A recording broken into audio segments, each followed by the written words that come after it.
ចាប់ផ្ដើមសាច់រឿងមកក៏បានឃើញថាមានបរិសម្នាក់កំពុងបើកឡានដែលបរិសម្នាក់នោះមានឈ្មោះថាប្រូបឿនហើយប្រូបឿនរបស់យើងថាគាត់ពិតជាចូលចិត្តបរិយខ្លាំងមែនទែនគាត់ក៏បានដើររកបរិយរបស់គាត់ហ្នឹងបានថៃតាមកប៉ាល់តាមទូឡាននេះអញ្ចឹងតែរត់ឃើញក៏បានទុកចកូតចោលហើយក៏បានដើរទៅរកបរិយនៅគូឡានក្រោយហើយបន្ទាប់ពីគាត់ខំកកាយឡានដោយសម្រាមគាត់មកយទូហើយក៏បានរកឃើញបរិយម្ដើមតែឡានរបស់គាត់បានរេចុះរេឡើងក៏បានប៊ីបុកឡាននៅម៉ូតែគាត់ខំចាប់ប្រាំងហើយបរិយក៏បានឆ្លាក់ចូលក្នុងកគាត់បាត់ទៅហើយបន្ទាប់ពីគាត់ចតឡានហើយគាត់មកអង្គុយកកក្នុងឡានខេះបានបែកក្អួតពេញហ្នឹងអូអានេះគឺក្រិចឆុយក្រោយមកទៀតគេក៏បានសម្លឹងមើលឡានដំបូងហ្នឹងទៅធ្វើឲ្យគេក្តៅក្រហាយណាស់មែនទែនហើយគេក៏បានសម្រេចចិត្តបើកឡានតាមអញ្ចឹងណាបន្ទាប់ពីបើកឡានជិតទាន់ហើយគាត់ក៏បានសម្លឹងទៅឃើញមានបរិយាណាម្នាក់កំពុងដេកលក់ក្នុងឡានអញ្ចឹងណាគាត់ក៏ពិតជាខឹងខ្លាំងមែនទែនតែតាមពិតហ្នឹងបរិយាណានោះគាត់បានអង្គុយដេកផ្លុំត្រែទឺតនៅក្នុងឡានហ្នឹងទៅគេបរិយាណាក៏បានស្រែកហើយចុចភ្លេចទឺតហើយអ៊ំក៏បានងាកមកក៏បានឆ្ងល់ហ្នឹងនិយាយតែឯងឲ្យនិយាយបើកឡានមើលបើកឡាននិយាយពីក្រោយពីនិយាយបូបាច់ហូហែមកគាត់ក៏បានសម្លឹងទៅឃើញបរិយកញ្ចប់បរិយអញ្ចឹងណាហើយក៏បានសុំអ៊ំហ្នឹងសុំបរិយម្ដើមទុកជួយអញ្ចឹងតែអ៊ំហ្នឹងក៏បានលើកដៃទៅដែរទីក្រោយមកហ្នឹងអ៊ំហ្នឹងក៏បានជន់ឡានទៅមុខបាត់ទៅហើយប្រូបឿនយើងវិញអត់បានមើលមុខក៏មានកុងតឺន័រមួយចំកណ្ដាលមុខខំបត់ចកូតអញ្ចឹងហោះមកបកផ្លាកអីនេះខូចឡានខ្ទេចហើយគាត់ក៏បានមកអង្គុយធ្វើឡាននឹងក្តៅក្រហាយអញ្ចឹងក្រោយពីធ្វើឡានហើយគាត់ក៏បានបន្តដំណើរទៅមុខទៀតហើយក្រោយពីជិះបានមកទៅក៏បានសម្លឹងឃើញឡានអ៊ំនឹងម្ដងទៀតហើយគាត់ក៏បានជិះឡានមកតាមអ៊ំនឹងហើយពេលតាមតហ្នឹងគាត់ក៏បានស្រាតកោ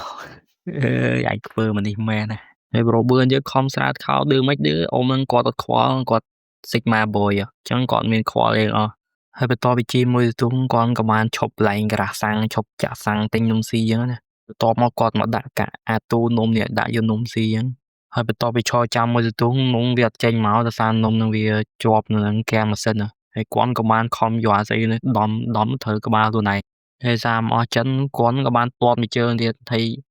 មានអីស្រែកចាច់ពេញហ្នឹង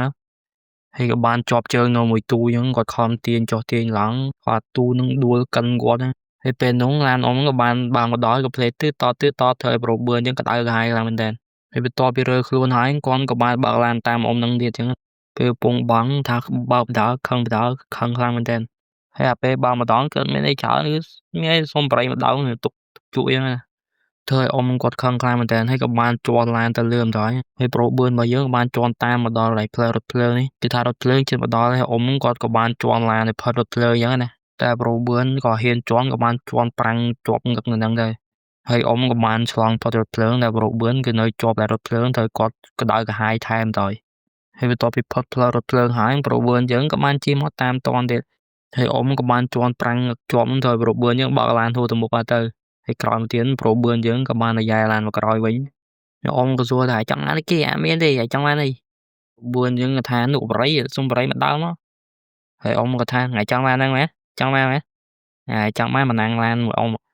ហើយក្រោយបានប្រងព្រាគ្នាហើយគាត់នឹងក៏បានទៅរឡានងូងពីរនាក់ហ្នឹងអញ្ចឹងណាហើយបន្តមកគាត់ទៅដល់ពេលទៅប៉ណ្ណាំងវិញប្រូបឿនយើងក៏បានជាន់ឡានទៅលឿនខ្លាំងមែនតើចំណែកអ៊ំនេះវិញគាត់ក៏ទៅទេគាត់បោកប្រូបឿនណានឹងអង្គុយផ្លុំតែទឺតនេះឯងហ្នឹងអញ្ចឹងហើយប្រូបឿនយើងថាជាន់ចង់ដល់បាតទេ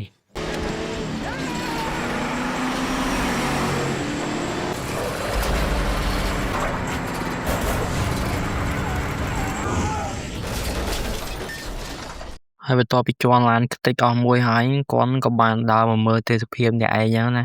ហើយក៏បានអង្គុយសែតអ្នកឯងហ្នឹងទៅហើយក៏ឡានអ៊ំក៏បានបើកមកដល់ហើយគាត់ក៏បានដើរមកឡាយប្រូបឿនហើយក៏បានបោះអាកញ្ចប់ពីគេដែលប្រូបឿនគាត់ទៅបរិយហ្នឹងតែពេលបើកមកមានបរិយណាស្ករស៊ូធ្វើអាប្រូបឿនយើងសែតមកតង់ទៀតហើយប្រូបឿនរបស់យើងក៏បានអង្គុយស៊ីស្ករស៊ូនិយាយក្នុងចិត្តពីអ្នកអ៊ំហ្នឹងអញ្ចឹងណាបន្ទាប់ពីអង្គុយនិយាយបានមកទៅឡានអ៊ំហ្នឹងក៏បានរួលទៅមុខយើងដោយសារតែកន្លែងហ្នឹងដេកចោលទៅតែគាត់ទៅមានតណាឡានហ្នឹងក៏បានធ្លាក់ចូលជ្រោះនឹងបាត់ទៅហើយក្រោយមកទៀតមានអីទៀតមានចាំសុំហៅឡានគេជីសិនហើយសាច់រឿងយើងក៏ចប់តែប៉ុណ្ណឹងកុំភ្លេចជួយចុច like និង subscribe ផងនេះឈប់កុំភ្លេច follow ផង